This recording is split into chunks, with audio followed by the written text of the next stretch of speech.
Mesdames et messieurs, nous allons entreprendre cette belle conférence. Merci d'être venus malgré tous les inconvénients de la ville. J'ai dû laisser ma voiture rue Butler, tout était bloqué partout. Et c'est pour ça que je suis arrivé à 2h pile, alors que j'avais prévu être ici à 13h30. Alors, ça a été très, très ennuyeux. Alors, nous allons parler de la francophonie du Haut-Saint-Laurent. Donc, ça se situe grosso modo depuis, selon une convention dans les cartes géographiques, depuis le lac Saint-François jusqu'au Grand Lac. Et c'est une région très, très immense, très, très longue, très, très belle aussi. Et nos ancêtres l'ont fréquenté assidûment, chaque année, constamment, depuis les années 1600. Et ensuite, les loyalistes sont arrivés entre 1774 et 1785 en très très grand nombre.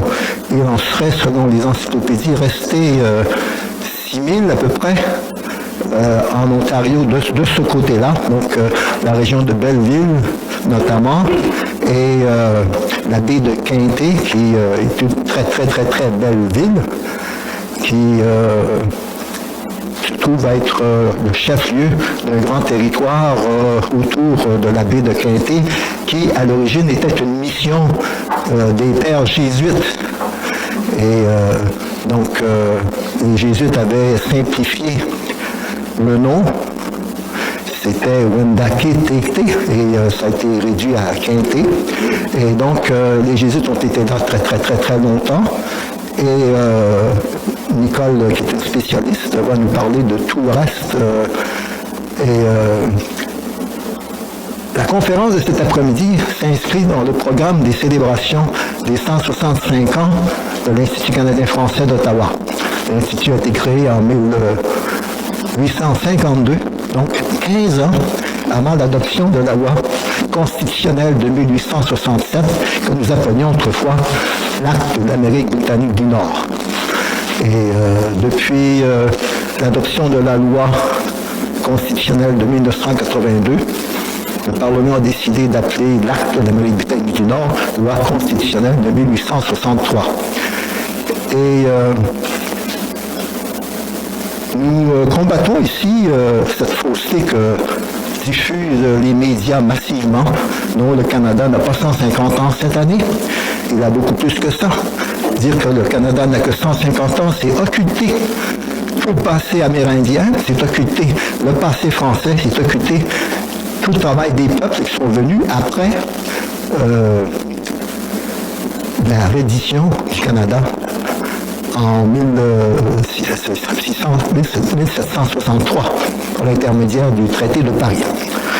Alors, j'ai l'immense plaisir de vous présenter Nicole Champeau, qui va nous raconter ce qu'elle a dans son livre primé, qu'elle a remporté le prix du gouverneur général, donc un prix prestigieux. Et elle a remporté également le prix Olivier, qui est un prix que décerne le gouvernement du Québec aux écrivains qui n'habitent pas le Québec, aux écrivains canadiens-français qui n'habitent pas le Québec. Donc elle a remporté 2 prix prestigieux avec cet ouvrage et le tome 2 qui va paraître bientôt. Nous espérons tous l'infiniment oublié, retrouvé par les textes, et son livre primé, c'était Pointe ma ligne. Elle va nous dire ce qu'était cette Pointe ma ligne. Donc, Pointe ma ligne, l'infiniment oublié, présence française dans le Haut-Saint-Laurent, donc depuis les années 1600. Alors, je suis certain que vous allez trouver la matière qu'elle va nous présenter extrêmement, extrêmement intéressante, captivante même, et c'est une information qui nous met en valeur, nous, en tant que francophones, qui avons fondé le pays. Cela ne nous est pas accordé. Fonder le pays avec la collaboration intensive des Amérindiens. Donc ça, c'est extrêmement important, il faut reconnaître ça. Donc, nous marquons les 150 ans de la Fédération canadienne cet après-midi, tout en fêtant l'Institut canadien français d'Ottawa, qui a 165 ans. et qui, d'après ce que je peux voir, est encore très très actif. Alors, Nicole V. Champeau a la parole.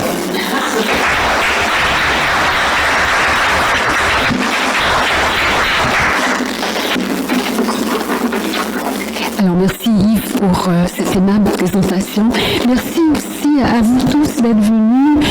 Je sais que le déplacement était difficile aujourd'hui, surtout étant donné tout ce qui se passe dans la région. J'aimerais aussi remercier l'Institut canadien pour cette invitation. C'est pas la première fois que je vous fais une présentation, mais à toutes les fois, la rencontre a été spéciale. C'est-à-dire que je me suis adressée à un public averti, très à l'affût de l'histoire et surtout conscient de l'importance qu'elle peut avoir dans nos vies et surtout, sa pertinence actuelle. Alors, je me situe. Alors, ma démarche met en situation le fleuve Saint-Laurent en amont de Montréal, dans sa partie ontarienne, c'est-à-dire depuis le lac Saint-François, en passant par la Pointe-Méline. Pointe-Méline, c'est le nom à l'origine de Cornwall, jusqu'au Mélines et Cataraqui, c'est-à-dire Kingston. Là où le lac Ontario devient fleuve. Alors, ma démarche s'articule autour du régime français jusqu'au traité de Paris, 1763, et l'arrivée des loyalistes. Alors, si j'ai quelque chose de personnel, c'est que c'est là où j'ai grandi, c'est ma ville natale. Et c'est le lieu qui m'a façonné. C'est aussi parce que cette région-là du fleuve Saint-Laurent, Montréal et le lac Ontario, représente une route vraiment d'importance. Ne serait-ce que par le va-et-vient, les allers-retours qui menaient vers les pays d'en haut, les vrais pays d'en haut. Alors on y accédait par la voie de l'eau, et ça aussi, ça a toujours été primordial dans ma démarche. Alors, l'histoire a pour moi quelque chose d'éminemment personnel. Parce que pour moi, c'est plus qu'une accumulation de dates ou d'événements, de batailles militaires, ou de stratèges ou de conventions, c'est beaucoup plus. Je l'ai surtout abordé d'un point de vue littéraire. J'étais séduite par la beauté des textes auxquels les bibliothèques et les centres de documentation me donnaient accès. Et je dirais aussi happée par les détails. La toponymie, la description des lieux, les inquiétudes, le plus souvent qui relevaient de tous les jours, des considérations quotidiennes, mais d'importance. Par exemple, je pense aux biscuits, je reviendrai à ça. Alors, dans ces textes, il y a une récurrence de thèmes.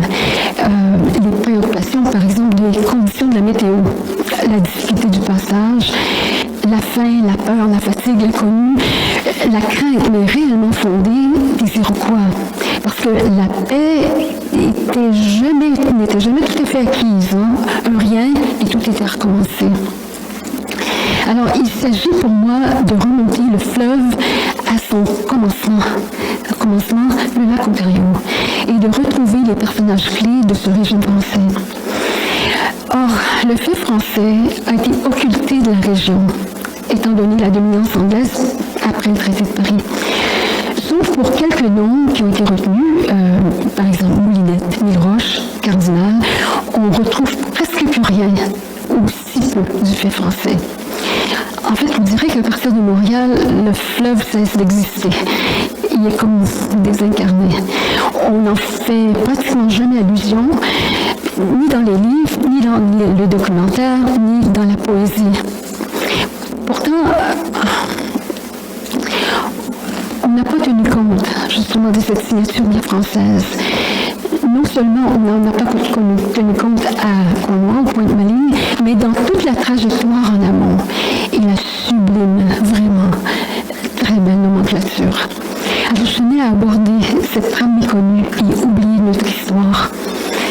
Vous savez, on m'avait dit que les Français n'étaient que de passage, qu'ils n'avaient rien laissé, aucun patrimoine bâti, par exemple.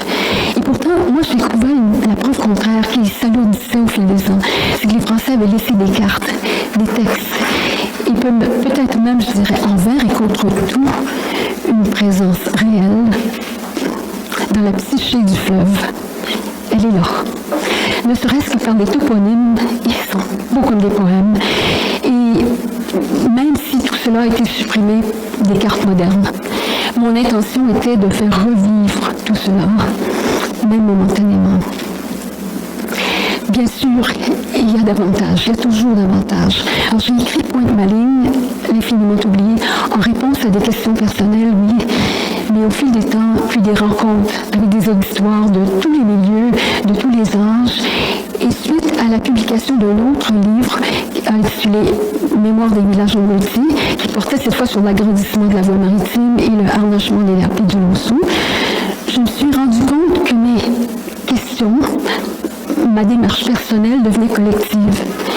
On me demandait de donner des exemples de cette présence française dans la région. On voulait un rappel de noms, de dates, d'événements.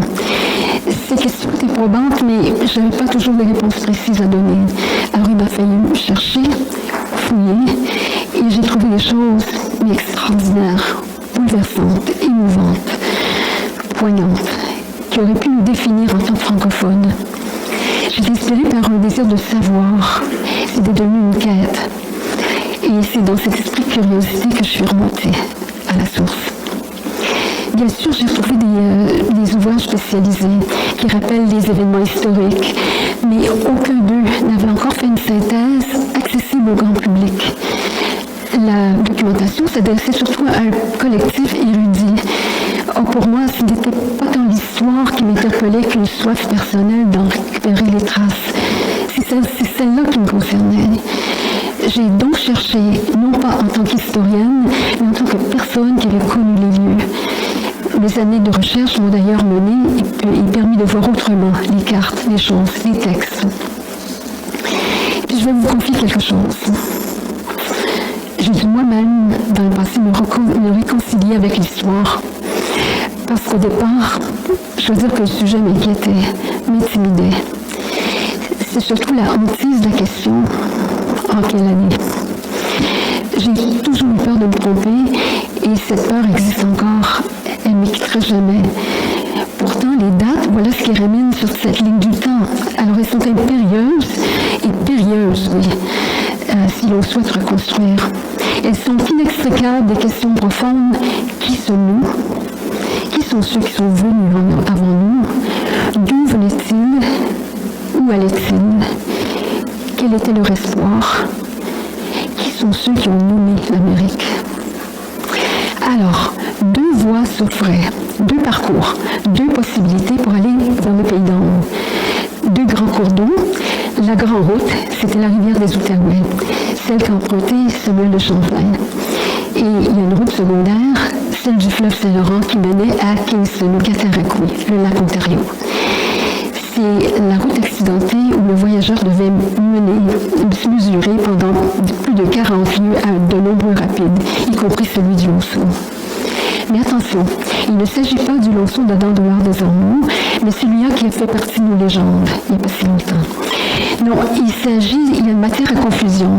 C'est qu'il y avait deux séries de rapides, les deux nommés Lonceau. L'un dans la rivière des Outaouais, l'autre dans le fleuve Saint-Laurent. Alors, ceux qui s'engageaient dans la voie du fleuve allaient surtout vers le sud, le lac Ontario, et devaient se mesurer très souvent à l'escarpement de Niagara. Alors, on évitait les rapides. Ils faisaient peur, et aussi, comme je le disais, il y avait l'ennemi toujours, les Iroquois. Alors, la difficulté des rapides, très difficile à franchir. Il y en avait pour 40 lieues, simplement entre le lac Ontario, le lac Saint-François et la tête des rapides, soit les rapides des Galops. Ça, c'est juste en amont de la ville de Prescott. Alors, la route a été le tombeau de voyageurs inexpérimentés, ou de ceux qui étaient plus paniques et incapables de lâcher prise au moment opportun. Je vais vous donner quelques exemples de cette description du Lonceau.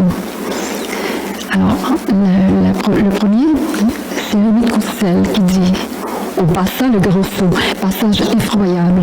Ces bouillons au milieu de la rivière sautent de 12 à 15 pieds de haut. Il faut avoir le coup d'œil bon et la main sûre pour éviter la cascade, contre laquelle un canot, fut-il de bronze, se brisera comme un verre. » Ça, c'est le père Bonnecan. Quand on est Dans un de ces bâtiments, on est toujours non pas à 2 doigts de la mort, mais à l'épaisseur de 5 ou 6 feuilles de papier. Galilée. L'eau bouillonne comme celle de la mer dans une tempête. Ça, c'est Pierre Pouchon. 40 lieues. Il faut les voir pour les concevoir, de nos villes. Le moulinet qui fait peur simplement à voir. Xavier de Charlevoix. Le fleuve roule par différentes chutes et avec tant de précipitation qu'une flèche décochée d'une main raide et habile ne part pas avec plus de vitesse qu'en a l'eau dans l'impétuosité de cette rang. La phyto. Les courants sont épouvantables. Chevalier de Boucher. On ne saura comprendre, sans l'avoir vu, de ceux qui traînoient les bateaux, étant la plupart du temps dans l'eau jusqu'aux aisselles et marchant sur des roches si tranchantes que plusieurs en eurent les pieds et les jambes tout en sang. Le comte de Frontenac. Lonceau, que je trouvais très difficile, même sans le soin que j'avais eu d'y envoyer 50 hommes devant pour couper les arbres, et toi sur le bord de la rivière qui empêchoit que l'on puisse y passer pour y traîner les canots et les bateaux de la barre. Enfin, il y a d'autres exemples comme ça, mais je vais continuer parce qu'il y a aussi de matière. Alors, dans tous les cas, il ne faut pas oublier le contexte. C'est les explorateurs qui sont à la recherche de la mer Vermeille et un passage qui les mènera jusqu'en Chine et même les Indes. Alors, ils cherchent tant qu'ils peuvent là, de reculer les frontières du territoire. Et on a affaire à un véritable palimpseste. Ils sont nombreux à l'avoir arpenté ce territoire. Les explorateurs, les missionnaires, les soldats, les miliciens, les coureurs de bois, les marchands de fourrure et tous les autres incanassables. On est saisi par leur audace, leur courage, leur volonté. Et puis, plus on avance dans le territoire, plus on avance dans le temps, plus la route secondaire devient l'axe principal, surtout au cours des années qui ont précédé la guerre de 7 ans. Alors, la question, avons-nous des héros? Savons-nous les reconnaître? La question donne lieu à plusieurs interprétations. C'est navrant, je dois le dire, parce que la plupart de nos protagonistes ont été retenus et définis surtout, mais pas exclusivement, par des historiens et des écrivains anglophones. Je pense à Cavelier de la Salle, à Pierre Espelay-Radisson et à Pierre Pouchon, sur lesquels je reviendrai plus en détail. Alors, certains de nos personnages historiques sont mal aimés des nôtres, mais deviennent héroïques sous des plumes états-uniennes, britanniques et canadiennes-anglaises. On n'a qu'à penser à James Fenimore Cooper, Longfellow, James Mitchell, Ryan Moore, Frank Severance, Russell Marshall et Francis Parkman et j'en passe. Ils rendent hommage à ces êtres passionnés, hors du commun, et sous leur plume, ils deviennent des héros. Ces auteurs portent sur eux un regard admiratif envers ceux-là qui sont curieux de la vie, de cette terre inconnue, et qui avancent malgré les obstacles et les craintes bien légitimes. Ils vont jusqu'au bout de leurs limites, font partie intégrante d'une aventure de toute importance. Mais retour à la question qui interpelle, avons-nous des héros?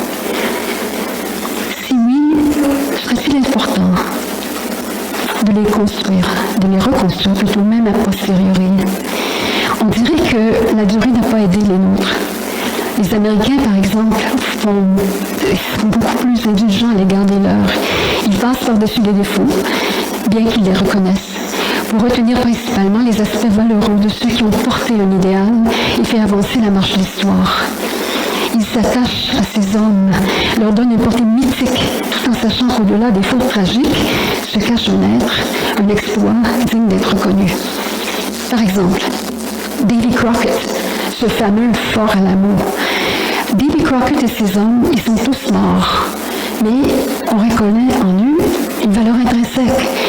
Ils sont devenus des héros par leur sacrifice. Mais nous, que faire quand nos protagonistes et nos héros ne sont pas forcément victorieux? Y aurait-il des exceptions à cette règle impitoyable, même si certains d'entre eux feront toujours l'objet de controverses? Alors, ce long préambule pour dire que je me suis heurtée aux inévitables interprétations des historiens qui n'ont évidemment pas tous le même point de vue, et c'est heureux. Mais je me suis heurtée aux controverses, aux analyses diamétralement opposées, aux propos qui ne concordent pas. Puis aussi, il y a les inévitables rivalités qui pouvaient s'introduire entre les autorités en place, les jésuites, les récollets, les sulpiciens, les jésuites, les ecclésiastes et les élites, les administrateurs de toute famille, surtout vis-à-vis des personnages hauts en couleur comme Buade de Frontenac ou Cavelier de la Salle. Historien contre historienne. Mais nous, ce qui dérange, c'est que certains auteurs historiens semblent s'évertuer à nous faire comprendre que nous n'avons pas de héros. Nous n'avons pas de Superman. La kryptonite qui mène le héros à sa perte, ça, oui. Mais au fond, n'est-ce pas là le nœud de la question? Parce que, n'est-ce pas que chaque génération est appelée à reprendre les connaissances tenues pour acquises? Chacune doit faire ses propres découvertes qui l'amènera ailleurs. D'ailleurs, on est en train de réhabiliter certains personnages historiques. Je pense aux travaux de Catherine Drouet sur Louis Hennepin, redécouvert aussi grâce aux travaux de l'historien Réal Ouellette, de Pierre-Esprit Radisson sous le regard de Martin Fournier, ou encore de Brigitte de Lonville sous la plume de Jean Leclerc, qui a mis la main sur une nouvelle documentation. Et il y en a d'autres encore. Un jour, peut-être qu'ils sortiront de l'oubli. Pour ma part, il m'était impérieux de revenir au texte des origines, malgré les controverses que nos protagonistes ont pu susciter. Les écrits constituent une base de savoir. Et mon intention n'était pas de proposer des héros, des super-héros, des anti-héros, des surhommes. Mon souhait, c'est plutôt de souligner la contribution exceptionnelle d'explorateurs, de voyageurs, de missionnaires, de militaires, qui, placés dans des situations extrêmes, se sont démarqués.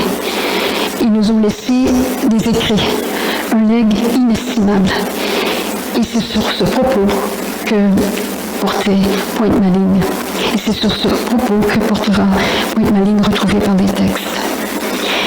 Certaines descriptions sont faites par de purs littéraires et dans une langue belle, un vieux français qui ne cesse d'étonner. On rencontre des voyageurs émerveillés. Et n'est-ce pas là la clé, l'émerveillement?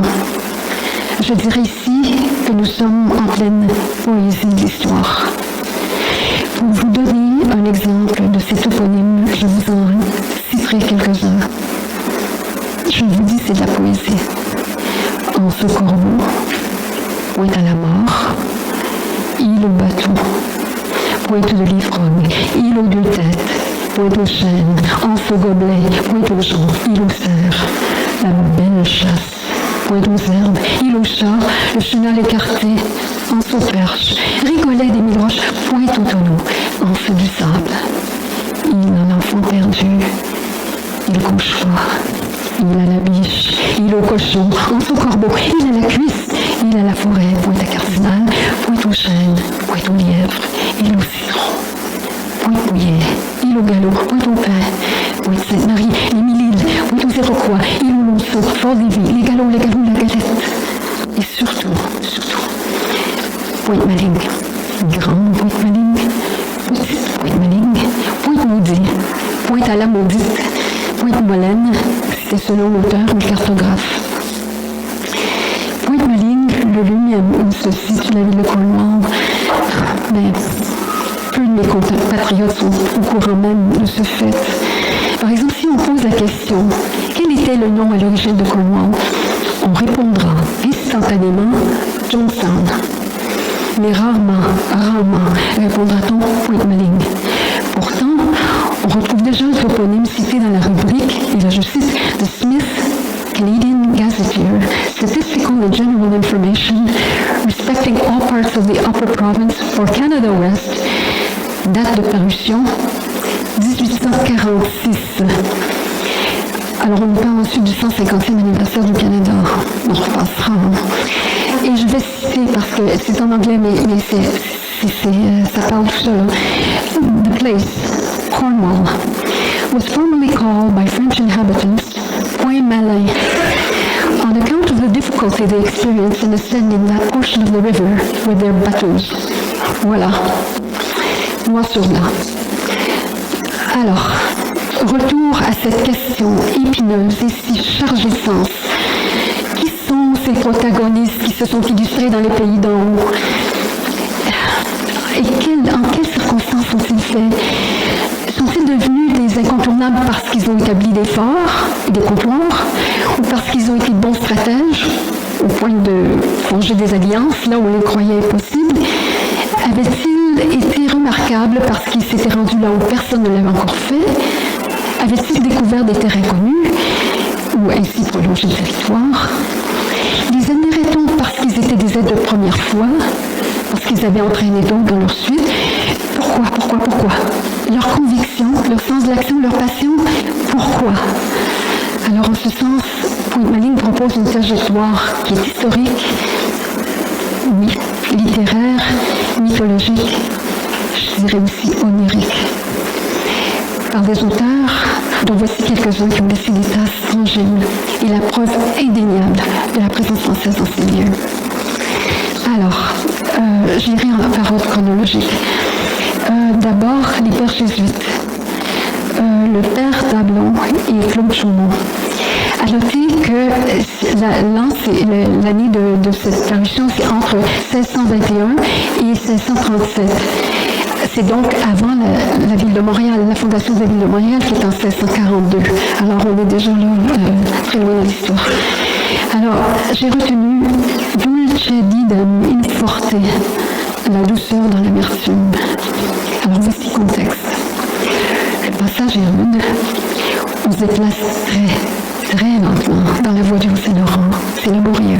On met des jours à n'avancer que de quelques lieues. Les voyageurs ont le ventre creux. Ils doivent s'habituer aux Amérindiens, à leurs habitudes.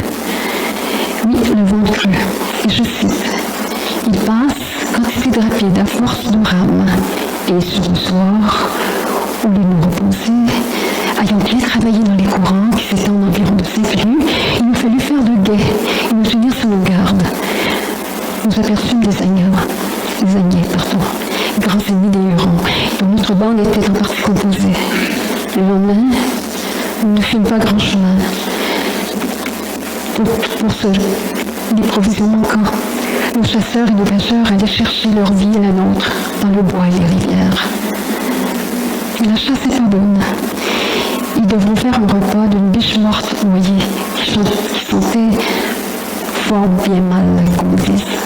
Voici comment ils la décrivent. La pêche et la chasse ne nous favorisant point, et nos vives se trouvant bien courts, et nos dents allongées par la faim, nous fîmes curer d'une vache sauvage, c'est-à-dire une espèce de biche. Je saute, mais l'appétit ébranle qu'ils lui cuisiniers.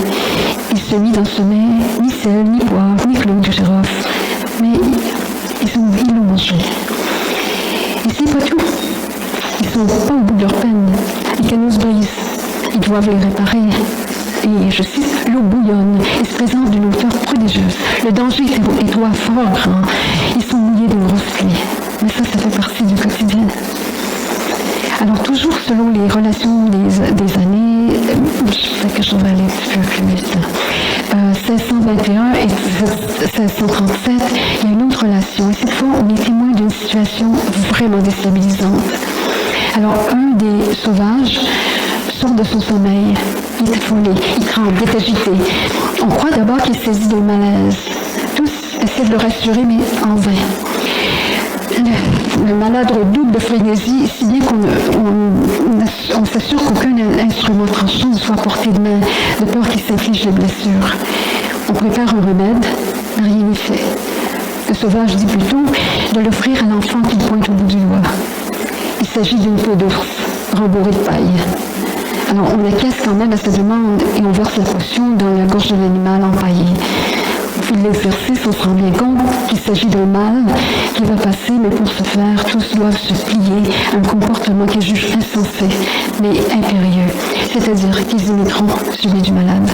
Ils reproduiront des cris d'oiseaux, recréeront la marche des animaux, suivra l'attente de celui, et de cette manière passera le mauvais rêve. Les voyageurs apprennent de première main qu'un songe doit être pris au sérieux, faute de quoi ils risquent de se mettre eux-mêmes en danger. Ils poursuivent leur route. Et là, on reçoit une information qui est très importante. C'est l'attribution définitive d'un toponyme, soit celui du lac Saint-François. Et on rappelle la raison qui le motive, c'est pour le différencier du lac Saint-Louis. Alors, on passe maintenant à la prise de Joseph Poncet. C'est encore un jésuite et l'année 1653. Alors, il sera le premier homme blanc à franchir cette région des pays d'en haut et surtout à la décrire. Alors, Joseph Poncet passera par la route sud, c'est-à-dire le Richelieu, jusqu'à l'actuelle ville de Messina, au sud de Cornwall. Alors, il a été fait prisonnier, mais il demeure captif seulement pendant 9 semaines. Il sera relâché et ramené auprès des siens. Et pour ce faire, il devra marcher encore dans des conditions épouvantables dans lesquelles il se retrouve l'eau jusqu'à la ceinture, les torrents, le manque de nourriture. Mais il semble apprécier son guide. Et je cite un guide iroquois qui est toujours demeuré dans la douceur et dans la patience, le voyant si mauvais piéton. Alors, c'est une autre perspective là, des Iroquois.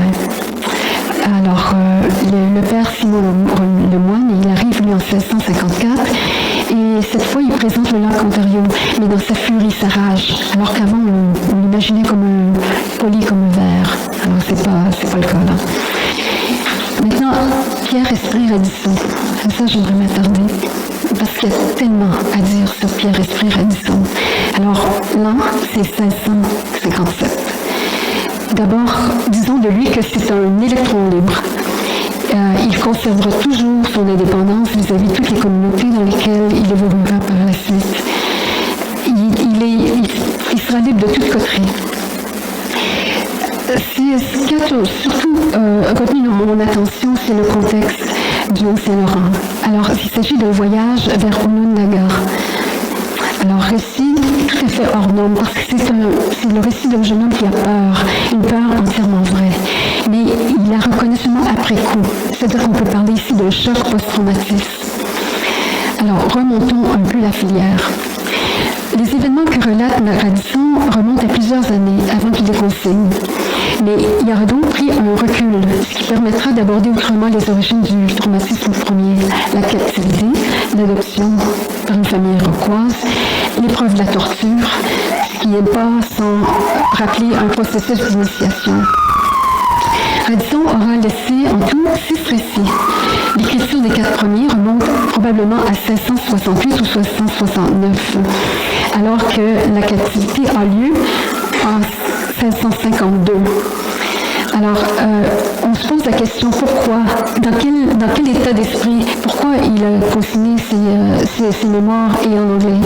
Alors, c'est l'historien Arthur Adams, américain, qui signale au passage qu'il y a ambiguïté. Et l'ambiguïté demeure quant au destinataire premier des textes. Alors, Radisson les aurait consignés pour en informer le roi Charles II et sa cour, et pour stimuler l'intérêt de la traite des fourrures aux abords de la baie du Luçon. Le manuscrit de ces récits passeront entre les mains de Samuel Pepys, un amateur de carnet de voyage, avant d'aboutir à la Bodleian Library d'Oxford. Et là, ils dormiront pendant des siècles, 2 siècles, jusqu'à ce que les Américains les éditent en 1883. Américains, là, pas canadiens. Alors, les experts sont divisés quant à la langue d'origine. Certains croient que Radisson aurait rédigé les textes en français et qu'ils auraient fait par après l'objet d'une traduction. Inversement, d'autres pensent qu'ils ont été bel et bien écrits en anglais, raison pour laquelle les Américains s'en seraient intéressés avant les historiens canadiens. Quoi qu'il en soit, j'ai bien apprécié la remarque de René Dionne qui fait allusion à Radisson comme étant parmi les premiers auteurs bilingues au pays. Alors, je saute aussi quelque chose. Revenons au contexte historique de ce voyage à Onondaga. Alors, Radisson prend part à une expédition qui s'échelonne sur une période de 10 mois. Et puis, la paix est conclue entre les Iroquois et les Français, mais pas forcément avec les alliés hurons. Alors, c'est dans un climat de méfiance et de conflit, à peine masqué que s'engage cette expédition. La paix est fragile. Les Français voudront en profiter pour consolider la mission fondée l'année précédente à Ganondara, près de Onondaga, et ça nous sommes dans le territoire actuel de l'État de New York. Alors, c'est à partir du 26 juillet, le convoi désordonné, mais vraiment, se met en branle. Radisson prend la peine de noter qu'on avait rassemblé dans les mêmes canaux et indifféremment ces gens qui autrefois se faisaient la guerre. La flottille s'engage, mais très difficilement. Alors, Martin Fournier, un historien, a analysé cet épisode à partir de la thèse proposée par Amnesty International, à savoir qu'un captif peut forger des liens de sympathie avec ses ravisseurs. Alors, c'est que Radisson se retrouvera parmi les gens qui auraient constitué sa famille adoptive. Il les aime, il les connaît bien. Surtout, il dit « For I must confess, I love these people entirely well ». Alors, il restera marqué par un sentiment d'ambivalence, parce qu'il ne peut pas oublier ce qui s'était passé avant. Mais avant, alors, il faut revenir à 1652. J'aimerais ouvrir une parenthèse sur cette année de captivité. C'est important parce qu'on comprend la suite après. Alors un jour, l'adolescent Radisson part à la chasse avec 2 compagnons. Ils sont prévenus là. Écoutez, c'est dangereux. Il y a des Iroquois dans la forêt. Mais bon, la chasse est bonne. Et puis il se dit, qu'est-ce que j'ai à perdre? Alors il continue. Et puis il avance plus loin. Il se détache de ses 2 compagnons. Alors, il ne peut plus reculer. Mais là, ses compagnons, il les retrouve, mais ils gisent nus, leur tête scalpée. Et puis, alors, il ne peut plus reculer. Radisson ne peut plus reculer. Il charge son fusil à bloc. Il est prêt à défendre sa vie. Mais rien n'y fait. Mais ce qu'il n'a pas considéré, c'est que on a enduit la moitié de son visage de vermillon. Et ça désignait alors un candidat possible à l'adoption, ce qui fut le cas. Il est adopté par la famille iroquoise. Les semaines passeront. Radisson pourra retourner à la chasse, cette fois avec ses frères, mais de la nouvelle famille. Et c'est dans ces circonstances que tout bascule. Alors, en cours de route, il rencontre un Algonquin. Et puis, l'Algonquin le convainc de rentrer à la maison. Alors, ils essaient de se sauver, mais ils ne peuvent pas. Ils sont rattrapés par les Iroquois. Et puis, cette fois, Radisson n'échappe pas à la torture, malgré toutes les prestations de sa famille adoptive. Il y a beaucoup de détails sur lesquels je ne m'attendrai pas, mais tout ça pour vous donner le contexte du voyage de Onondaga. Onondaga, Pointe-Manning, vers le lac Ontario. Alors, il s'agit d'un récit d'une grande perspicacité, parce que le texte est déroutant, c'est personnel. Radisson revient sur les traumatismes antérieurs, il remonte au tout premier avec les Iroquois. L'éloignement du point de départ, l'adoption, la présence de nouveaux parents et la réincarnation dans une nouvelle famille. Son destin n'est plus le même et sa vie ancienne a supplanté la nouvelle. Alors, retour à Onondaga. Alors, comme je l'avais mentionné précédemment, ils ont rassemblé dans un même canot et indifféremment les gens qui autrefois se faisaient la guerre. Alors, à un moment donné, la flottille se disloque. Entre la Pointe-Manning et Onondaga se déclenche une confrontation. Et c'est là où Radisson retrouve à vif son statut de prisonnier. Il a tué. Un drame se prépare. Et la Pointe-Manning l'attend, littéralement.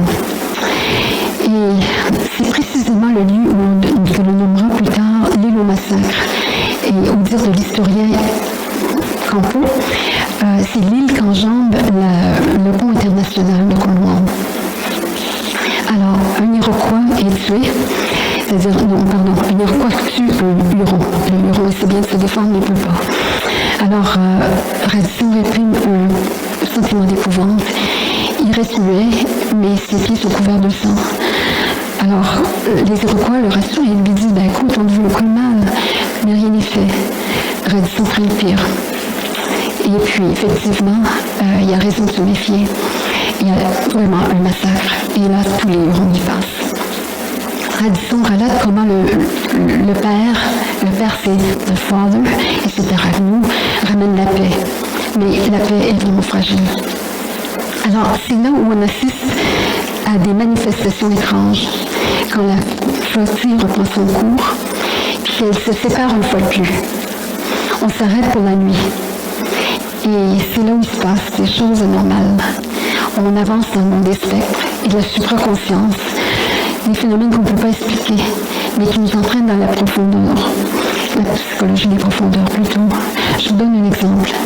On voit surgir de la forêt une multitude d'ours, on dit 300 au moins, qui mènent le boucan, qui brisent les branches et les buissons, qui font dégringoler les pierres le long de la grève, making a horrid noise, breaking small trees, throwing the rocks down by the waterside.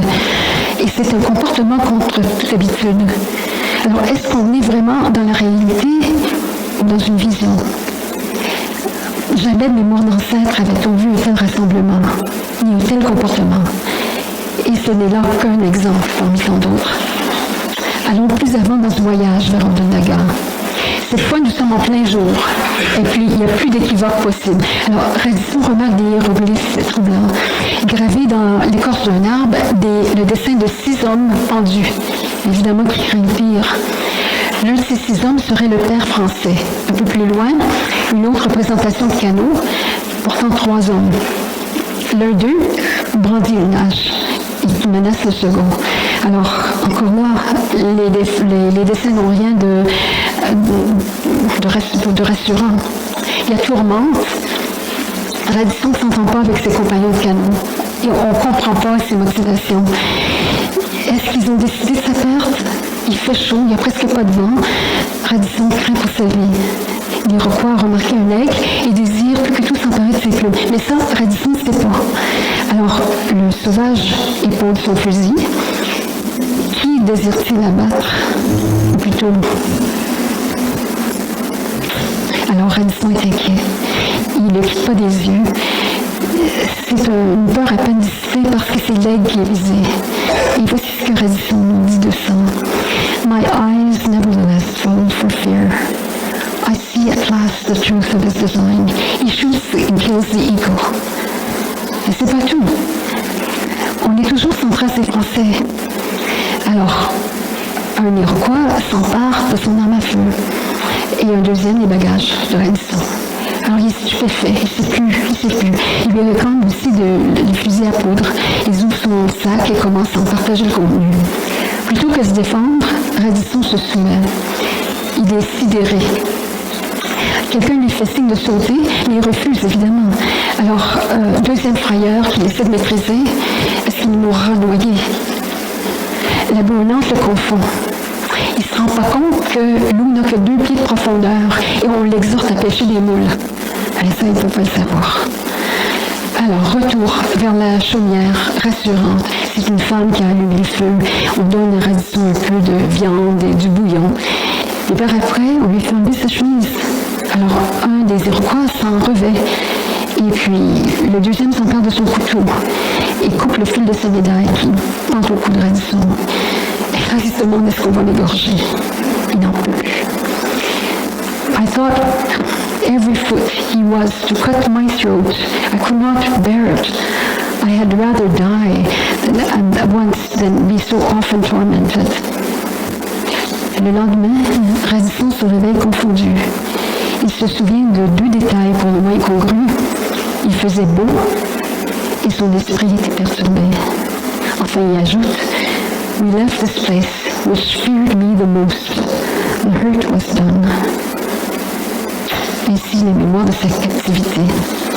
Vous avez remarqué que tous mes exemples sont présentés en anglais. Si la controverse existe, moi je persiste qu'ils ont été rédigés en anglais parce que, bon, il ne faut pas oublier que Radisson fait de longues traversées avec les Britanniques et peut-être que c'est dans ces circonstances qu'il aurait appris l'anglais, quitte à le perfectionner plus tard. Et puis, je me suis posé la question, est-ce qu'un traducteur attitré aurait laissé passer des erreurs de syntaxe? Parce qu'il y en a tout plein.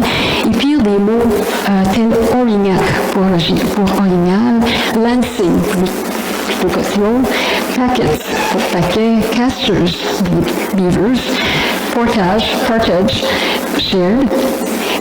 Le meilleur, c'est celui-ci. Moringuins, les mosquitos. Pour ne nommer que ceux-là. Alors, voilà, c'est le contexte là, de Pointe-Maligne. C'est cette crainte, cette peur, et en même temps, c'est un relâchement. Alors, qui dit expédition Onondaga dit également le père Agneau. Et puis là, lui aussi, il écrit des pages, mais tout à fait émouvantes. Alors, parce que de toute évidence, c'est lui qui mène l'expédition, the father. Alors, le père Agneau, il sera confronté à des difficultés d'embarquement là aussi. Il y a trop de bagages. On lui dit de se départir de tout. Alors, il n'emportera avec lui qu'un petit sac de farine. Alors ici, c'est le récit du père Agneau qui prend le relais de Radisson. Ils vont vers Onondaga, mais dans des canots différents. Radisson est toujours séparé de ses compatriotes. Puis, après de multiples péripéties, ils arrivent enfin. Mais je vous ai fait grâce de plein de détails. Aussi, ils apprennent en cours de séjour qu'ils sont en danger. Les Iroquois leur auraient tendu un piège. Que faire? Comment s'en sortir? Alors, les Français prévoient s'évader en construisant des bateaux, puis en les cachant sous le plancher de l'habitation où ils étaient. Et comment on fait ça? Surtout, comment passer inaperçu, parce que les Iroquois sont très stratèges. Alors, ils y arrivent, mais avec tout plein de discernement, de discrétion. Mais comment partir là? Ok, on a des bateaux, mais qu'est-ce qu'on fait? Comment on fait pour quitter ce lieu? Alors, ils participent à un festin à tout manger. Ça, on retrouve ça aussi dans les écrits de Marie de l'Incarnation, qui les adresse à son fils. Alors, le festin à tout manger, ça le dit, le terme l'explique de lui-même, c'est qu'on prépare toute la nourriture qui existe sur place et on mange jusqu'au dernier morceau. Sans quoi, le participant mourra infailliblement. Alors, qui est ce participant? Certains textes disent qu'il s'agit de Ragueneau, d'autres que c'est bel et bien Radisson. Et puis, Marie de l'Incarnation abonde dans ce sens-là, qu'il s'agit bien de Radisson parce qu'il connaît déjà la langue iroquoise. Donc, tout ça c'est bien. Alors, c'est une fête à tout casser, il y a des fifs, des tambours, il y a de la nourriture, trop de nourriture, et puis aussi les sauvages dansent à la Françoise et les François à la sauvage, c'est le pique-nique. Alors, et la fille, tout ça, donc dit, ok, là, moi je ne peux plus manger un seul morceau. Alors chacun rentre chez soi et puis dit, bon, on va, demain, ne nous réveillez pas. Les Français exhortent les Amérindiens ne pas les réveiller. Et ils sont très très discrets. Puis, en plein milieu de la nuit, ils s'évadent. C'est le matin, alors que les Iroquois essaient de frapper tant que ça soit peu, et puis ça ne marche pas, il n'y a rien qui bouge, rien qui bouge. Ils sont dit, mais comment ça, ils peuvent pas avoir comme ça disparu, être partis dans la nature, c'est pas possible. Alors, les Français réussissent de peine et misère, on se demande encore comment, à quitter Onondaga sans être repérés. Alors ils passent, c'est vraiment quelque chose, ils passent la nuit sur la neige, des journées entières, et les eaux, parmi les eaux et les glaces, ils s'engagent dans les rapides, des montagnes d'eau, dans les brisants, et puis 3 Français se noient. Ils mettent 14 jours à faire un trajet, parce que les rivières sont toujours prises dans les glaces. Mais l'épisode, c'est Marie de l'Incarnation qui le résume ainsi. Alors, il neigea toute la nuit et ne voyant point des vestiges d'hommes sur la neige, parce qu'ils n'ont pas de traces, il y a neigé, les sauvages ne purent s'imaginer autre chose, sinon que les pères et les François s'étaient envolés. Voilà. Et ça, c'est inouï. Et puis dans Pointe-Maligne, retrouvé par des textes, vous retrouverez ça, l'épisode raconté par Radisson, par Marie de l'Incarnation et par le père Ragueneau. Et c'est ça qui est intéressant parce qu'on a des points de vue différents, mais la peur au ventre est toujours la même. Alors, on a parlé de la mission de Kenzie. Alors, je vais sauter là, parce que j'ai beaucoup encore. Disons que c'est le père, l'abbé Trouvé, qui en relate essentiellement la trame. Et ça, la mission, elle est en 1668. Et elle est lancée suite à une demande explicite des Iroquois. Mais est-ce qu'on doit s'en étonner? Rien n'est simple. Alors, les missionnaires doivent obtenir l'autorisation d'usage, d'abord du supérieur venu de France, M. Caylus. Il cautionnera le projet. Il faudrait l'intervention de l'évêque. Bref, la hiérarchie qui n'en finit plus. Alors, toutes ces démarches pour dire que Claude Trouvé, enfin, se retrouve avec le père Fénelon à Kenzie, le 2 octobre 68. Alors, le voyage, évidemment, se déroule, comme toujours, troublé, plein d'incidents. Il y a des difficultés inattendues, toujours les portages, les traînages, la longue et une marche difficile. Ça aussi, vous allez retrouver ça dans les textes. Mais ils arrivent, et selon les lois de l'hospitalité, les autres leur présentent la moitié de l'orignal. Et ça, je le sais aussi. Le père Trouvé décrit les particularités de Nuncourge aussi, que l'on compare avec celle de la France. Et les missionnaires sont très bien reçus, car, disent-ils, et je cite, « Il n'y a rien qui soit plus capable de mortifier un Iroquois que quand il voit arriver quelque étranger dans son pays et qu'il n'a rien à lui présenter. » On leur offre aussi le gîte. C'est toujours les Iroquois. Alors, passons. Il y a aussi Rémy de Courcelles. Alors ça, c'est l'année du voyage de 1771. Il entreprend ce voyage vers le lac Ontario, qui n'est ni remarquable, ni par des combats, ni par des victoires, mais c'est suite à cette expédition que la Nouvelle-France pourra trouver une période de stabilité, un calme toujours relatif, mais sinon de fait. Alors, le pari de Courcelles reste énorme parce qu'il doit s'engager dans la voie des rapides, non seulement en canot de Corse, mais aussi en bateau plat. Et puis jamais cet exploit avait été tenté auparavant. Alors, c'est la description du voyage qui demeure intéressante. Les Iroquois ne pensaient jamais qu'on pourrait remonter les rapides. On croyait que c'était une barrière infranchissable, mais Courcelles l'a franchie. Et l'année suivante, c'est le comte de Frontenac qui fera la même chose. C'est-à-dire pas l'année suivante, en 1673, 2 années après. Alors il refait le voyage, mais là, c'est là où ça devient vraiment important pour nous dans le secteur de l'Est ontarien. C'est qu'on retrouve une description des lieux communs. Lancaster's, Point Summerstown, Pillows Point, Glengarry.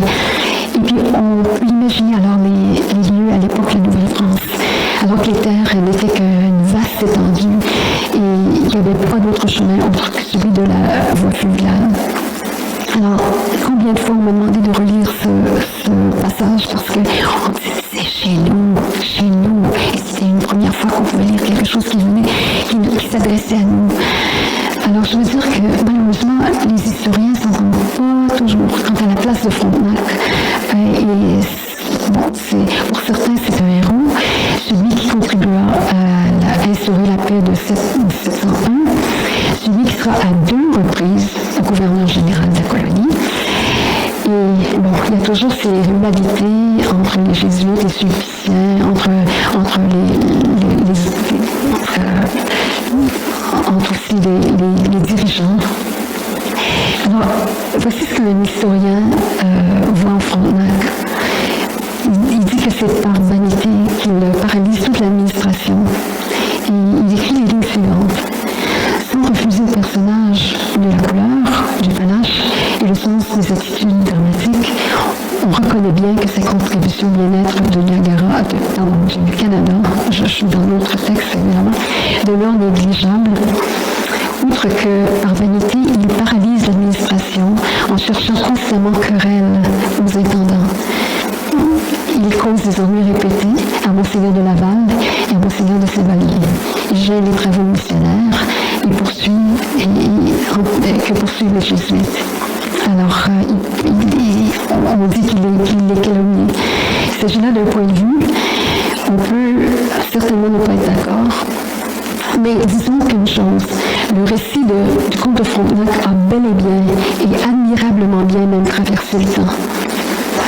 Alors, je vais passer maintenant à Cavelier de la Salle, parce que le temps passe. Alors, Cavelier de la Salle, ben là, il y aurait tout un opus à écrire. D'ailleurs, il n'y a pas une année qui passe sans qu'on ajoute des titres, des ouvrages de référence, des romans, des études, des biographies et de nombreuses suppositions et hypothèses sur le Griffon. Le Griffon, c'est un navire que Cavelier de la Salle a fait construire, mais au-dessus de Niagara. Alors là encore, ce Griffon court dans l'imaginaire et on recherche plus que jamais l'épave. On croit qu'elle se situerait, qu'elle serait dans le lac Michigan. Alors, je passerai très brièvement sur le parcours de la Salle en m'imitant au passage dans la région du Haut-Saint-Laurent. Un écrivain, historien, disait au sujet de Cavelier de la Salle, Corneille écrivait des poèmes, Cavelier de la Salle, lui, en faisait. Et plus près de nous, Marguerite Yourcenar, dans Mémoire d'Adrien. J'ai retenu la phrase suivante parce que je crois qu'elle convient tout à fait à de la Salle. Il m'arrive de penser que les grands hommes se caractérisent justement par leur position extrême. Ils sont nos pôles ou nos antipodes. Pôles ou antipodes. Que croire et qui croire quand les historiens ne nous donnent pas forcément la même interprétation des événements? Et c'est là le piège. Mais que serait l'aventure si elle n'était parcourue de controverses et de ces légendes et de ces figures emblématiques? Alors, comme je l'ai mentionné auparavant, on aborde le personnage de Cavelier de la Salle dans l'expédition de René de Gavigny et d'Olier de Casson. Alors, ils devront abandonner l'expédition. Il se passe un tas de choses. D'Olier de Casson est malade et puis René Briand de Ligny, ils devront abandonner et poursuivre leur route par la rivière des Outaouais. Ils ne pourront pas revenir sur leur pas. C'est l'aventure proprement dite qui est intéressante parce que pour Cavelier de la Salle, c'est la nécessité d'avancer, de devancer les Anglais qui pourraient avoir le même vision que les Français. Et aussi, ils cherchent à s'emparer du territoire, c'est riche en fourrure. Et puis, il y a l'exploration du Mississippi jusqu'à son embouchure. Alors, les ennemis de Cavelier de la Salle vont toujours se manifester, voire se démultiplier, surtout la classe dirigeante de l'époque. Les partis sont à couteau tiré, mais malgré ce fait, c'est bien lui, de la Salle, qui détiendra toute la précieuse autorisation royale et les patentes qui lui permettront d'établir un fort, le fort Frontenac, et d'aller plus avant. Sauf que, considération majeure, il lui reste à sécuriser le financement. C'est pas la mince affaire. Alors, il y a toujours cette épée de Damoclès au-dessus de sa tête. Alors, le périple commence justement dans la section du Haut-Saint-Laurent. Et voici comment il est décrit. Quoique l'approche du printemps et des dégels augmente de beaucoup la difficulté des chemins par où il falloit passer, tout rompu de marais et traversé de rivières, la fatigue d'essuyer pendant toute la route, les incommodités de la faim, de coucher à terre dans la belle étoile, souvent sans manger, sans fraction, la nuit, et marcher le jour, chargé d'autres bagages, comme couvertes, linge, chaudière, hache, plomb, fusil. Alors, il continue ici. Et puis, la neige nettoie pas entièrement fondue. Si elle l'empêchera de partir, de se rendre à pied au Fort Frontenac. C'est vraiment, c'est d'une situation terrible à une autre. Mais pour Cavelier de la Salle, il y a des idées, là, des grandes idées. Donc, le canot d'écorce, qui est bien utile dans les cours d'eau, devient à toute fin pratique inutilisable dans les Grands Lacs. Alors, il y a un projet. Le projet, non pas d'une autoroute entre le Fort Frontenac et Fort Niagara, parce que ça, il l'a déjà fait, mais sûrement son nombre de doutes. Il veut bâtir au-dessus de la cataracte un bateau ivre le bateau ivre, le Griffon. Imaginez un peu tout ce qu'il fallait faire pour réaliser l'exploit. Ne serait-ce que pour transporter au-dessus du lac Ontario jusqu'au lac Erie tout le matériel indispensable, le cordage de marine, les bois, les outils, les matériaux, les denrées. Alors tout ça, imaginez, il réussit, mais naufrage de la barge qui coule dans le lac Ontario. Alors que tout son matériel, ses vivres, tout ça, ça n'existe plus. Voilà. Donc, n'importe quel autre être humain aurait probablement baissé des bras. Mais lui, non. Il essuie revers sur revers, mais il ne cédera jamais. Vous savez, là, il a construit son Griffon avec 23 hommes à bord. Est-ce que le projet est chimérique? On sait la suite. Mais c'est le premier à avoir bâti un navire qui flotte pavillon au-dessus du Niagara et sur les Grands Lacs. Le premier. Alors, le premier aussi à faire naufrage, mais paradoxalement à avoir traversé le temps, parce que les eaux en parlent encore. Et puis, les chasseurs d'épaves, les archéologues, les scaphandriers, ils sont à pied d'œuvre dans le lac Michigan. On veut retrouver le Griffon. Et il y a des pistes là. Alors, je vais vraiment passer rapidement là, c'est pour simplement les nommer. Alors, Louis Hennepin. Alors ça, il est le premier à décrire le Niagara. Mais moi, ce que j'ai retenu dans les textes, c'est surtout la description qu'il fait du Lonceau. Il le compare à la cataracte, pas dans le même sens, mais il trouve ça très difficile non plus de les contourner, de les remonter, mais de les sauter. Parce que le courant est rapide et s'accélère au point de paraître aussi affreux que le Grand Saut. Mais c'est moi qui l'exagère, mais quand même. Alors ça aussi, c'est intéressant. Il y a Henri Tonti. Ça, c'est l'homme de confiance de Cavalier de la Salle. Il lui est d'une fidélité indéfectible. Lui aussi a laissé des textes, une grande beauté. Joseph Lafitau. Lui, il décrit les canaux d'écorce, leur facture, la fragilité, les commodités, tout ça. Alors, il énonce aussi la difficulté des portages et comment aussi grand pour porter les canaux. Et puis, il y a Louis Armand de Laudas, baron de la Hontan. Alors, lui, c'est que dans la section du Haut-Saint-Laurent, il ajoute que pour franchir la distance de Montréal jusqu'au Fort Frontenac, il y a des grands courants, c'est très difficile. Et puis, il y a quelque chose d'amusant aussi. Il ajoute qu'il serait difficile pour les Français de gagner une guerre contre les Iroquois. D'abord parce que les François n'ont pas de talent pour sauter les rochers, pour passer de rocher en rocher, et aussi en raison de la difficulté du terrain.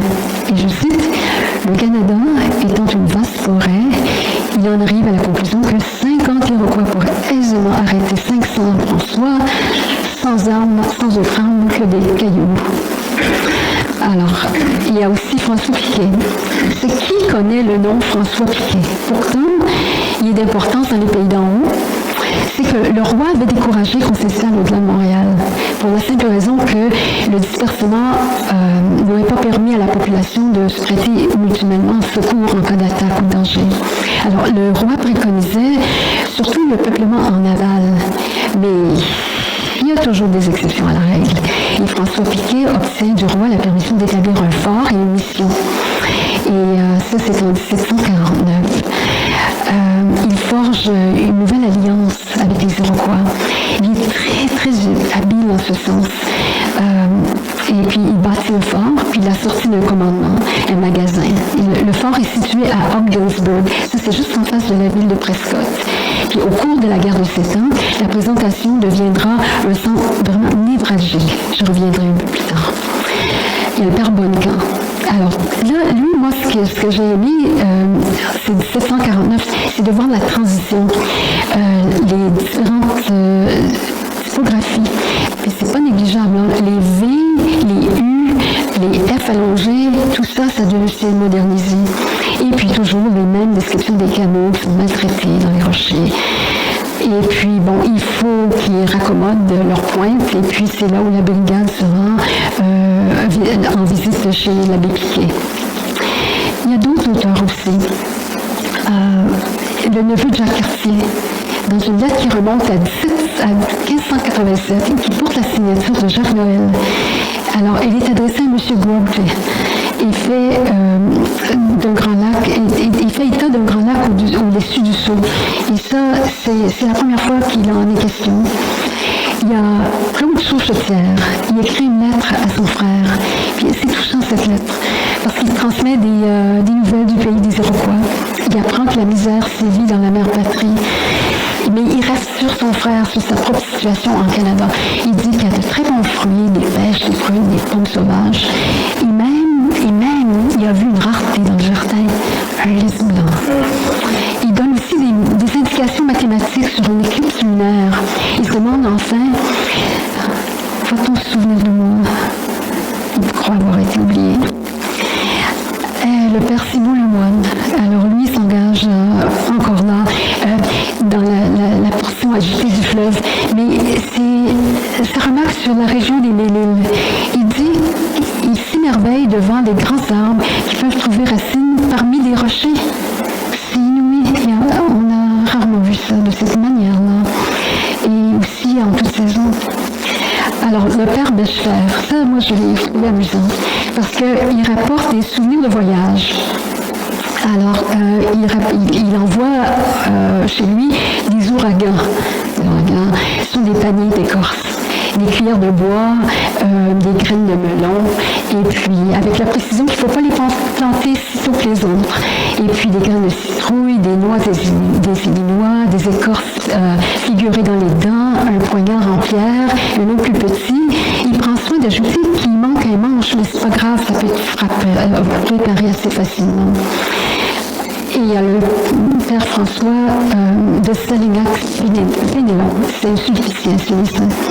Lui aussi, il dit, je sais jusqu'à cette heure, on ne sait plus. Et je trouve ça amusant, cette expression, parce qu'on l'entend, mais là, je la retrouvais dans des écrits vraiment très pointus. Il y a le père Jean d'Amberville, ça c'est en 1695. Et lui fait parvenir une lettre à un missionnaire de la Chine, l'après-Chine. Et puis il raconte son expédition en hiver 88 plutôt.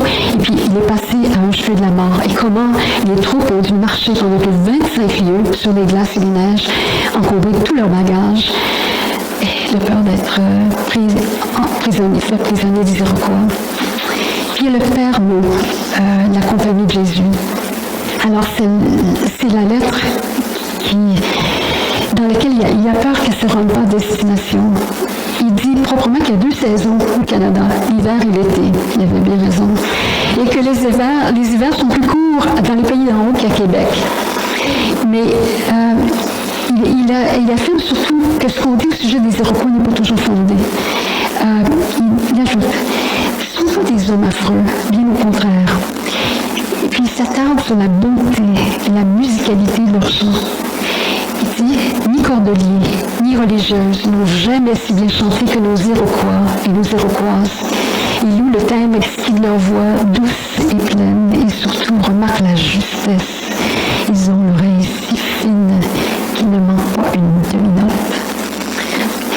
Il y a aussi évidemment les historiens Pierre-Xavier Charlevoix, 1721, et Jacques-Nicolas Bélin, c'est le cartographe de Xavier Charlevoix. Peut-être qu'on pourrait... il y a une carte de Jacques-Nicolas Bélin et elle indique surtout les 2 lonceaux. Vous allez voir, c'est très très distinct. Le lonceau de la rivière des Outaouais et le lonceau du fleuve Saint-Laurent. Alors, maintenant, les militaires. Les militaires, là, ils ont l'immense mérite de la précision. Leurs textes proviennent des campagnes qu'ils ont menées dans le pays d'en haut, depuis le lac Saint-François jusqu'au lac Ontario. Et il s'agit de notes qu'ils prennent au jour le jour, et puis ils disent bien, sans autre souci que l'exactitude, ni même l'orthographe et la grammaire qui sont laissés aux hasards de la plume. Alors vous les retrouvez les deux lonceaux. Alors, et puis la rivière des Outaouais, et puis le fleuve Saint-Laurent. Alors, le fleuve Saint-Laurent, comme vous allez remarquer, c'est beaucoup plus, c'est moins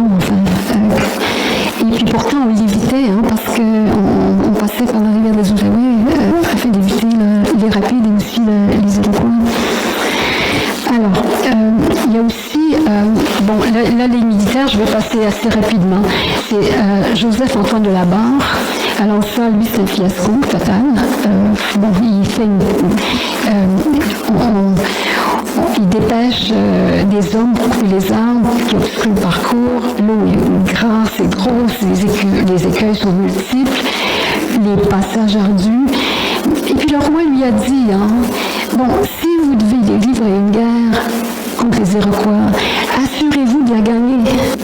Et puis seulement si force majeure l'incite, parce que le roi tient à maintenir la paix. C'est pas. Alors, de la Barre doit arrêter le mouvement de ses troupes. C'est-à-dire que les soldats sont menés par la faim, les vents sont contraires, il n'y a pas, le biscuit n'arrive pas, il y a des hommes qui meurent. Enfin, c'est qu'il fera la paix avec les Iroquois, mais c'est une paix qui est chèrement payée. Et aussi le prestige de la France qui s'en trouve amoindri. Il y a le marquis Jacques-René de Denonville. Alors lui, il essaie de réparer les fiascos de Lefebvre de la Barre. Mais ce qu'il fait là, c'est intéressant, c'est que il bâtit un fort à Niagara. Et c'est toujours le même emplacement que Pierre Pouchon par après. Alors, disons qu'il a quand même laissé une trace. Et aussi, c'est un monsieur controversé parce qu'on a découvert récemment d'autres écrits de la correspondance qui font en sorte qu'on dit de lui que c'est peut-être, oui, il a envoyé les Iroquois aux galères du roi, mais il n'était pas le seul. Et puis, il a été un peu pris au piège. Enfin, ça, il y a encore une controverse, je la laisse vraiment aux historiens. Il y a Gédéon Catalogne aussi. Alors lui, c'est un personnage étonnant, parce qu'on le retrouve sur le Lefebvre de la Barre, dans la campagne de 1654, contre les Iroquois, 1684 plutôt. Puis, visite de Longueville, et puis on le retrouve à la baie du Thon, et puis il participe aussi à la campagne contre Phipps à Québec, il est partout. Alors. Et puis il est surtout chargé d'ouvrages de fortification et d'arpentage. Et puis, il accompagne aussi Frontenac. Il laissera des cartes, des relevés, des plans, des procès-verbaux, vraiment importants. Mais il rédige, comme on dit, dans un style dramatique. Et puis, il passe d'un sujet à l'autre et on se demande parfois où il veut en venir, mais on comprend. Et c'est que ses écrits sont vivants, malgré le fait que la langue soit parfois difficile à suivre. Ensuite, le Chevalier de la Pauvre, ça c'était un des bras droits de Montcalm. Alors, durant son séjour à Niagara, il écrit un journal. Et puis, c'est toujours relatif au combat et au siège, mais c'est tellement bien dit. Ces papiers ont été conservés aussi. Il y a le comte de Malartic. Il y a aussi, je saute là, ça, Louis-Antoine de Bougainville. Alors, lui, c'est une longue carrière qu'il mènera en Nouvelle-France, mais il s'embarque à bord de la Licorne avec un certain Montcalm et il deviendra son aide de camp. Mais c'est une longue histoire de Bougainville, parce que suite à son affectation en Nouvelle-France, on va le retrouver dans un voyage d'exploration autour du monde, rien de moins. Mais toute son aventure a commencé ici en Canada, dans la vastitude des pays d'en haut. Puis enfin, il y a Pierre Pouchon. Pierre Pouchon, c'est un personnage valeureux. Il témoigne de la présence française non seulement dans la région du Haut-Saint-Laurent, mais aussi à Niagara. Il est parmi les derniers à avoir tenté de sauver la Nouvelle-France, mais sa contribution demeure inconnue. On retrouve Pierre Pouchon au fort de la présentation et dans un combat bien illégal contre Jeffrey Amherst. Bon, alors, comment définir Pierre Pouchon? Il est l'auteur de Mémoires sur la dernière guerre de l'Amérique septentrionale entre la France et l'Angleterre. C'est un ouvrage qui constitue un seul compte-rendu qui est rédigé premièrement témoigne du point de vue français. Alors, les Américains reconnaissent la valeur de ces mémoires, mais le fait qu'elles soient rédigées en français les rend inaccessibles. Alors, l'ouvrage fera l'objet de traductions. La première en 1858 et qui porte sur le siège de Niagara. En suivra un autre en 1866 plutôt, réalisé d'après la copie qui se retrouve à Harvard. Mais tout ça pour dire, en arriver à 2003, une réédition française, cette fois qui verra le jour, puis on la doit à Denis Vaugeois. Il était temps. Alors, voilà. Mais la toute première version française, les mémoires de Pierre Pouchot, sont éditées en 1781 à Yverdon, soit 21 ans après la chute de la Nouvelle-France et 10 ans après le décès de l'auteur. Alors, est-ce qu'il s'agissait d'un manuscrit prêt à sa publication ou d'un texte non finalisé? C'est un ouvrage posthume. Alors, on reconnaît en Pierre Pouchot un souci d'exactitude, un sens mais vraiment inné de l'observation, et on lui donne des cartes. Et puis, surtout, ce qui est tellement important, c'est qu'il se fait remarquer par ses talents exceptionnels d'ingénieur militaire. Il participera à la bataille de Chouinga, avec Montcalm, évidemment. Et puis, ce qu'il a de précieux, c'est qu'il établit de très bons rapports entre le marquis de Montcalm et le gouverneur général Vaudreuil. C'est beaucoup dire parce que les deux étaient souvent couteau tiré. Et puis, Pierre Pouchot aussi s'entend particulièrement bien avec les Amérindiens. Et bon, je vais passer là. Tout ça pour dire que Pierre Pouchot, c'est vraiment un être exceptionnel qui gagnerait être mieux connu. Et enfin, il y a la guerre, la correspondance de la guerre de 7 ans. Et ça, on retrouvera un échantillon dans le deuxième tome de Pointe-Maligne. C'est touchant parce que c'est un échange entre le marquis de Montcalm, le chevalier de Lévis, marquis de Vaudreuil, Beauclerc, chevalier de la Corne. Et puis, ils écrivent tous, comme ils disent, en vitesse, sans cérémonie. Puis on lira des choses telles que de Montcalm. Il me semble que Bourg-la-Marque a raison. Je crains croix, Niagara rendu. Ou encore, je vois le Canada attaqué par 6 endroits. Le saut de Montmorency, la pointe de Lévis, Carillon, la tête des Rapides, Niagara, le fort Marchessault. Belle ex-photo, si nous en sauvons une partie de cette campagne. Alors c'est vraiment désespéré que je m'arrête.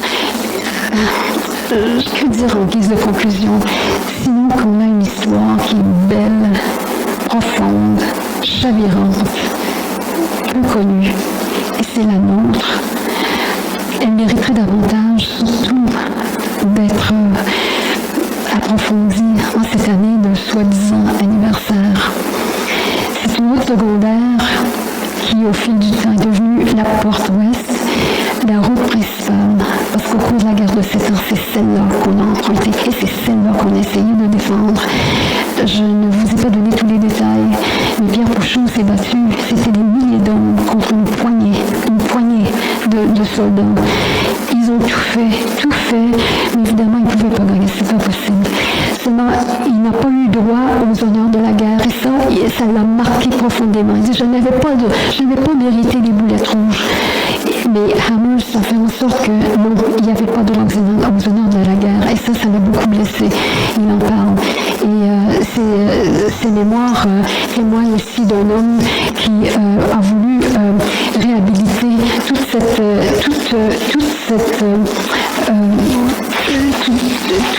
ce qu'on a mis en œuvre. Voilà, c'est à peu près, c'est tellement riche. Tout ce que je vous dis, ça vaut la peine, ça vaut vraiment la peine de fouiller, ça vaut vraiment la peine d'approfondir. C'est notre histoire et elle est merveilleuse. Voilà.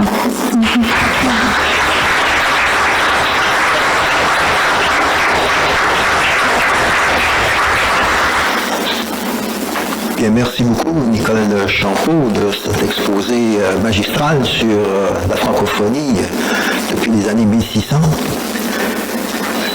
Elle est prête à répondre à certaines questions. Donc, si vous avez des questions, ce sera un plaisir de vous donner des renseignements supplémentaires.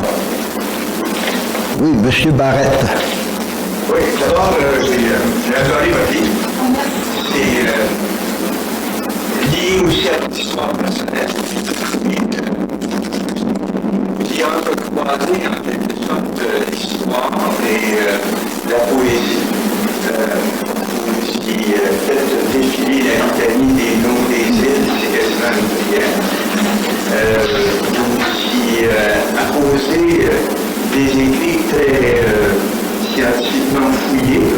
expliqué donc, dans les références finales, où on y apprend beaucoup de choses, notamment cette fameuse pratique des Iroquois de faire des prisonniers et de les adopter. J'ai l'impression que peut-être, ça serait ma première question, que vous nous en disiez un mot. Et l'autre, c'est la dimension onirique. Bon, avant de parler de la dimension onirique, je veux juste mentionner aussi que dans votre titre, l'infiniment oublié, après avoir lu votre livre, j'ai compris un peu mieux le mot infiniment. Il y a comme une espèce de désespérance, de désespération infiniment comme.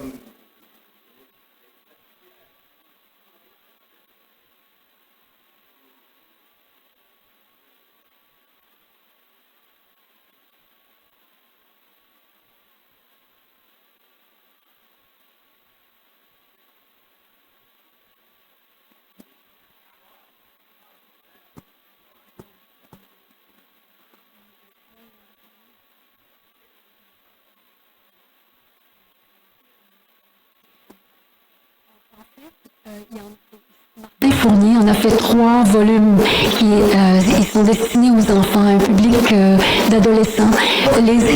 Absolument, c'est magnifique. Oui. Des Iroquois, mais des Amérindiens en général, font souvent référence aux rêves, aux visions. La dimension qui m'intéresse beaucoup, dont on ne parle très peu aujourd'hui, parce que toujours c'est un peu suspect. J'aimerais ça que vous nous parliez de la vision du rêve chez les Amérindiens. Le rêve a une dimension profonde, une dimension spirituelle. On peut avoir accès aux ancêtres de cette manière. Et aussi, on peut avoir accès à des choses qui n'ont pas encore eu lieu, mais qui sont déjà dans la psyché des lieux. Il va se produire quelque chose, et puis déjà, on est au courant. On peut saisir l'importance de ce qui se trame à l'extérieur de soi et ce qui se passe en soi. Et un devient l'autre, le contenant devient le contenu devient le contenant. Et aussi, les Iroquois, c'est une communauté qui est très avancée, très spirituellement. On aurait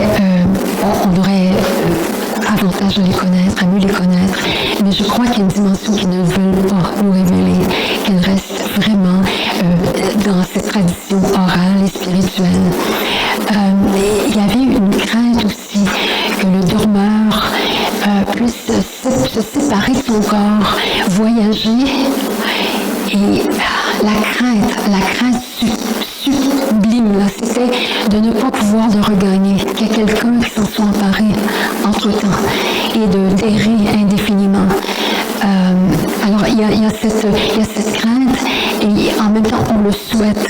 Alors, on ne veut pas, puis on veut. Et ça, je crois que les écrits en font foi. Les écrits, surtout, sont respectueux de ça. Et c'est ça qui peut étonner. Moi, ça m'a vraiment touché. Certains. D'autres, ben non, c'est de la foutaise. Mais non, il y a une dimension qui est spirituelle et profonde. Et justement, on adoptait, juste pour revenir à la question première, tout le processus d'adoption se passait vraiment en termes de clan. C'est les mères surtout qui choisissaient quelqu'un pour reprendre pour réparer, par exemple, quelqu'un qui était mort au front. Alors, on a perdu un fils, on en veut un autre. Très souvent, les prisonniers étaient adoptés. Puis une fois qu'ils étaient adoptés, là, ils avaient tous les droits. Ils avaient les devoirs aussi, mais tous les droits. Les mêmes que alors, Radisson a été choisi. Et puis, il ne le savait pas. Mais au cours de sa première nuit de captivité, il dit qu'il a rêvé au père. Pas Ragno, mais il rêvait qu'il buvait une bière. Alors, il dit, je vais être sauvé. Et c'est un peu comme si Radisson avait intégré la partie onirique du processus du voyage vers Onondaga. Alors, il se passe un tas de choses que personne n'arrive à expliquer. Et surtout, les Amérindiens sont là, ils disent, mais on comprend pas ce qui se passe. Et pourtant, tout cela pourrait être compréhensible avec le temps parce qu'on voit qu'il y a même aussi un livre qui est intitulé l'Apocalypse des Iroquois. Et ça, il raconte aussi ce qui va advenir. Et puis, ils sont très, très perspicaces. Moi, en tout cas, je les aime beaucoup parce qu'évidemment, j'ai grandi. J'avais des petites compagnes de classe à l'Académie Saint-Michel à l'époque. Et puis, elles étaient très, très discrètes. On les entendait pas, on les voyait pas. Mais quand elles n'y étaient pas, on savait qu'il y avait une absence. Et surtout les jours de tempête, la neige, la grêle, tout ça. Évidemment, ils ne pouvaient pas se déplacer de l'île Saint-Régis à l'époque. Maintenant, c'est Akwesasne-Sarah qui sont le nom d'origine. Mais à l'époque, ça s'appelait, ils venaient de l'île Saint-Régis. Et j'ai gardé des souvenirs vraiment profonds, impérieux, touchants d'elles. Et quoique je ne les ai pas revus par après, mais il y avait entre nous une communication qui était difficile un petit peu à expliquer parce que j'étais toute jeune à l'époque. Voilà. Je ne sais pas si ça répond à votre question, mais j'ai un peu dit, c'est un petit peu discret. Voilà. Il y a d'autres questions?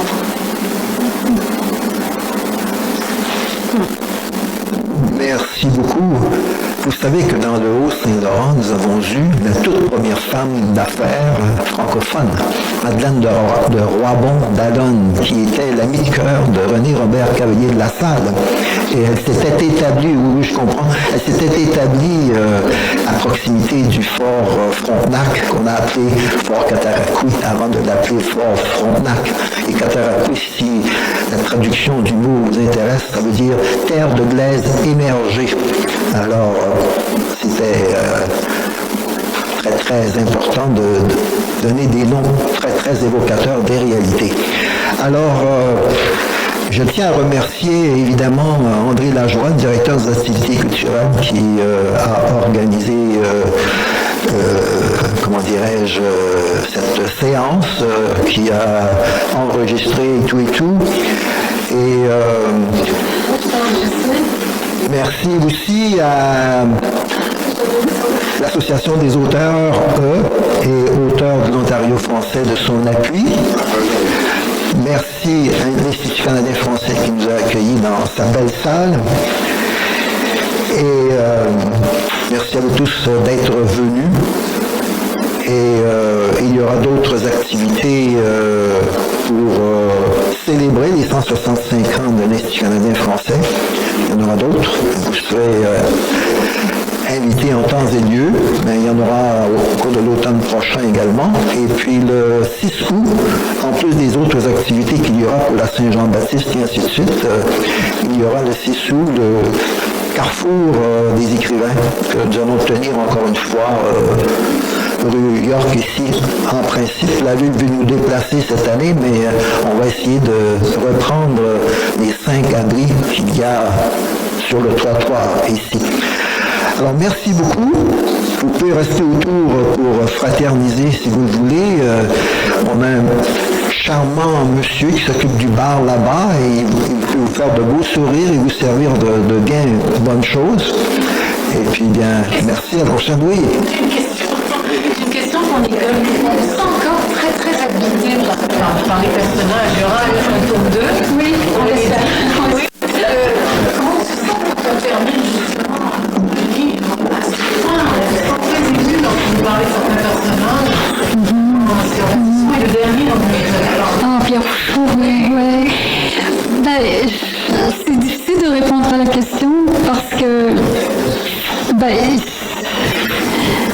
je pense que c'est une sensibilité qui est innée. Je ne sais pas comment répondre. Oui, depuis que je suis toute petite, je n'ai même pas parlé de l'eau. Et pourtant, l'eau, pour moi, c'est tout. C'est que voilà, c'est l'horizon. C'est ça, oui. Mais le temps ne m'a pas permis d'aborder tout ce que j'aurais voulu aborder, mais en même temps, je voulais au moins les nommer, ces gens. Merci. Dernière question, non? Alors, bien, merci à nouveau d'être venu et merci Nicole V. de cette présentation extraordinaire.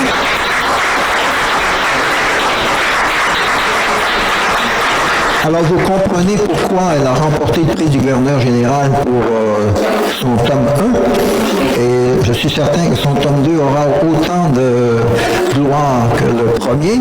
Et je tiens à vous dire que depuis quelques temps, depuis quelques mois, n'est-ce pas, la salle ici s'appelle maintenant la salle Joseph Balzora Turgeon, qui est le fondateur de l'Institut canadien français en 1652. Et il a été le premier maire francophone de Bytown. Et c'est même lui qui a proposé à la reine d'établir la capitale ici, selon l'historien Grant. Alors, c'est un monsieur important. Si vous vous demandez ce que signifie le mot Balzora, la graphie varie selon les livres, mais c'est que c'est un monsieur très moderne. Il a adopté le patronyme de sa mère et le nom ne fait pas tellement français parce qu'elle était basque. Donc Balzora, Joseph Balzora Turgeon avec un tradillon, Balzora Turgeon avec un tradillon. Donc il était très moderne parce que la mode est venue ici au Canada dans les années 70, à peu près 65, il y a quelques hommes qui ont ajouté le nom de leur mère. Pas loin d'ici. Donc, merci beaucoup. À la prochaine. Au revoir. Et il faudrait que je remercie également André Lajoie. Je l'ai déjà remercié. Il est là, à côté. Là. Merci beaucoup.